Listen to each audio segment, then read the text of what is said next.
நண்பர்களே வணக்கம்.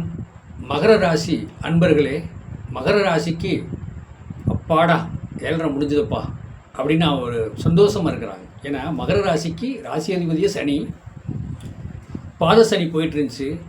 இந்த சனி பயிற்சி அப்புறம் மகர ராசிக்கு சனி பயிற்சி ஒரு என்ன சொல்கிறது, சந்தோஷத்தை கொடுக்குது. எங்களுக்கு 7.5 முடிஞ்சதுங்க, ஒரு நிம்மதி. இதுக்கு முன்னாடி பார்த்திங்கன்னா தனுசு ராசிக்காரங்க அவங்க ரொம்ப படாத பாடுபட்டாங்க. அவங்களுக்கு 7.5 முடிஞ்சோன்னே அவங்க கொஞ்சம் சந்தோஷப்பட்டாங்க. அதுக்கப்புறம் 2.5 வருஷம் வந்து மகரத்துக்கு பாத சனி போயிட்டு இருந்துச்சு. இப்போ மகர ராசிக்காரங்க இப்போ சனி பகவான் வந்து 3ஆம் இடத்துக்கு போயிட்டார். இப்போ மகர ராசிக்கு 7.5 முடிஞ்சது, அப்பா நிம்மதியாக இருக்கிறோம்ப்பா அப்படிங்கிற ஒரு எண்ணத்துக்கு மகர ராசிக்காரங்க வந்துட்டாங்க. பரவாயில்ல. ஆனால் அந்த மகர ராசி அதிபதியும் கும்ப ராசி அதிபதியும் சனி பகவான் அவர் எங்கே இருக்காருங்க, 3ஆம் இடத்துல போய் உட்காந்துருக்காரு. முயற்சி சனம் 3ஆம் இடத்துல உட்காரலாங்க. 3, 6, 11 வந்து பாவகரம் இருக்கிறது ஒரு நல்லதை கொடுக்கும். அதனால் வந்து எந்த ஒரு தவறும் கிடையாது. 3ஆம் இடத்துல வந்து மீனத்தில் போய் உட்காந்துருக்காரு. அப்போ மீனத்தில் உட்காந்துடும். மீன ராசி அதிபதி யாருங்க, குரு பகவான். மீன ராசி அதிபதி யாருங்க, குரு பகவான் அப்படி சொல்லலாம். அப்போ 3ஆம் இடங்கிறது ஒரு முயற்சி சாணம் அப்படின்னா இனிமேல் பட்டு பாருங்கள். 7.5 முடிஞ்சதுங்க. இன்னும் கண்டிப்பாக பாருங்கள். ஏன்னா இந்த 7.5 முடிஞ்சதுன்னா மறுபடியும் என்ன, அவங்களுக்கு இன்னும் 30 வருஷம் ஆகுங்க 7.5 வருது. பயப்படாதீங்க. அதாவது ஒரு மனிதன் வந்து சனி 30 வருஷங்க ஒரு வீட்டுக்கு சுற்றி வர்றதுக்கு. அப்போ 30 வருஷத்தில் ஒரு மனுஷன் வாழ்ந்தவனும் கிடையாது, ஒரு மனுஷன் கெட்டவனும் கிடையாது. பாருங்க, ஒரு மனுஷன் 30 வருஷம் நல்லா இருந்தான்னு வச்சுங்க, அப்படியே 30 வருஷம் ரிவர்ஸில் போகும். அவனுக்கு அந்த சனி பகவான் தண்டனை கொடுப்பார். இதுதாங்க சனியோட வேலை.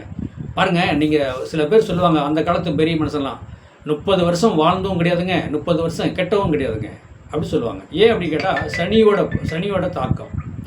அப்போ அந்த மகர ராசிக்கு சனி பகவான் ராசி அதிபதியும் 2 அதிபதியும் 3ஆம் இடத்துக்கு போயிட்டார். 3ஆம் இடங்கிறது முயற்சி ஸ்தானம். இனிமேல் சனி பகவானும் அந்த மகர ராசிக்காரர்களை வந்து நல்ல வளர்ச்சி அடைய செய்ய வைப்பார். இப்போ இது வரைக்கும் இப்போ 7.5 வருஷம் வந்து அவங்களுக்கு தண்டனை கொடுத்துருக்காரு. இதுக்கு முன்னாடி செய்த தப்புக்கு தண்டனை இந்த 7.5 வருஷம் என்னென்ன அவங்க தப்பு பண்ணாங்களோ அதுக்கு வந்து இந்த தண்டனை கொடுத்துருக்காரு. அதாவது எப்படின்னா, அந்த போன சுற்று 30 வருஷம் என்னென்ன தப்பு பண்ணாங்களோ அந்த 7.5 வருஷம் வந்து அவங்களுக்கு தண்டனை கொடுத்துருக்காரு மகர ராசிக்காரர்கள். இனி வந்து அவங்க ரிலீஃப் ஆகிட்டாங்க. அவங்களுக்கு வந்து எப்படின்னா, இந்த மகர ராசிக்கு அதிபதினு சொல்லக்கூடாது. அந்த சனிவோனுக்கு அதிபதி வந்து தெற்கு முன்னா இருக்க கருப்பனை, தெற்கு பார்த்த கருப்பனை நீங்கள் போய் வழிபட வச்சுட்டு வந்தீங்கன்னா 2 கூடயும் சனி, 3 கூடயும் சனி 3ஆம் இடத்துல போய் இருக்காரு. கண்டிப்பாக நீங்கள் வாழ்க்கையில் ஜெயிக்கலாம், வருமானம் கிடைக்கும், நல்ல முன்னுக்கு வரலாம். நான் சொல்கிறது உங்களுக்கு புரியுங்களா? அதை பாருங்கள். ஏன்னா மகர ராசிக்கு அதிபதி சனி பகவான்.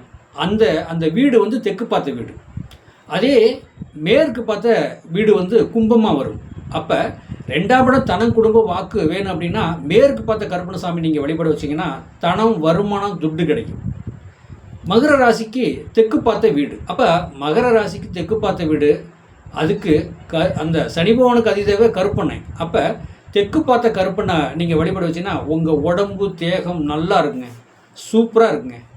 அப்போ அந்த மகர ராசி அதிபதிகள் உங்கள் ராசிநாதன் சனி பகவான் 3ஆம் இடத்துக்கு போயிட்டார். நீங்கள் தெற்கு பார்த்த கருப்பனை நீங்கள் வழிபட வச்சிங்கன்னா கண்டிப்பாக நீங்கள் வாழ்க்கையில் ஜெயிக்கலாம்.